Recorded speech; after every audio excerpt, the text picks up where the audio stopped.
चोर की जीवन यात्रा और कर्म का प्रभाव। यह कहानी एक चोर की है जिसने अपनी पूरी जिंदगी चोरी करके बिताई। वह निरंतर गलत कार्यों में लिप्त था और उसकी अंतरात्मा पर इसका कोई प्रभाव नहीं पड़ता था, लेकिन नीति को कुछ और ही मंजूर था। एक रात जब वह चोरी करने के लिए एक घर में घुसा तो पास के किसी घर में सत्संग हो रहा था।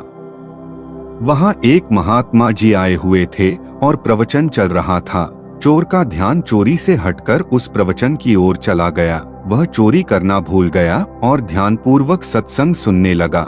सत्संग समाप्त होने के बाद चोर महात्मा जी के चरणों में गिर पड़ा और रोते हुए बोला, गुरुदेव, मैंने पूरी जिंदगी चोरी की है।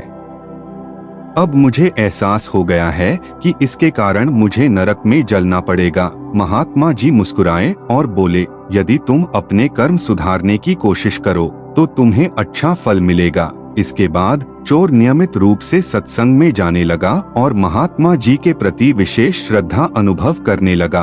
एक दिन उसने महात्मा जी से पूछा, गुरुदेव, मैं जानना चाहता हूँ कि अगले जन्म में मैं क्या बनूंगा। महात्मा जी ने उसकी जिज्ञासा को देखते हुए कहा, ठीक है, मैं तुम्हें दिखाता हूँ। उन्होंने अपना हाथ चोर के सिर पर रखा और अचानक चोर को दिव्य दृष्टि प्राप्त हो गई।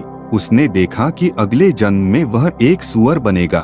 इतना ही नहीं, उसने अपने शरीर पर एक काले निशान को भी देख लिया, जिससे वह अपने अगले जन्म में खुद को पहचान सकता था। नीति से बचने की चेष्टा। चोर यह देखकर व्याकुल हो गया।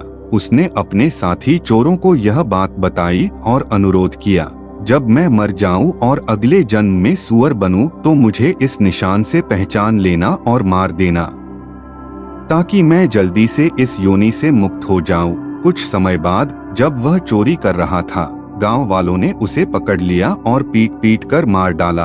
वही चोर अगले जन्म में एक सूअर बन गया।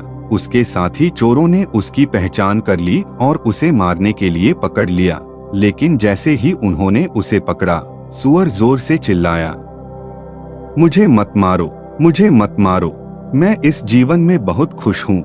यहाँ मैं पूरे दिन मस्ती करता हूँ, गंदगी में लौटता हूँ और जो चाहे खाता हूँ। मुझे अब मुक्ति नहीं चाहिए, मुझे यह जीवन पसंद है। यह सुनकर उसके साथी चोर हैरान रह गए। यह कहानी हमें यह सिखाती है कि हमारी संगति और कर्म ही हमारा भविष्य निर्धारित करते हैं। यदि हम बुरी आदतों में फंसे रहते हैं तो हमारा पतन निश्चित है, लेकिन यदि हम अच्छे कर्मों की ओर बढ़े तो हमारा जीवन और भी ऊंचाइयों तक पहुंच सकता है। इस कहानी से यह स्पष्ट होता है कि मनुष्य के विचार और संगति उसके जीवन की दिशा को निर्धारित करते हैं। कर्म के अनुरूप ही हमें फल मिलता है, और यदि हम अपने जीवन को सुधारना चाहते हैं तो हमें अच्छे कर्मों की ओर बढ़ना चाहिए।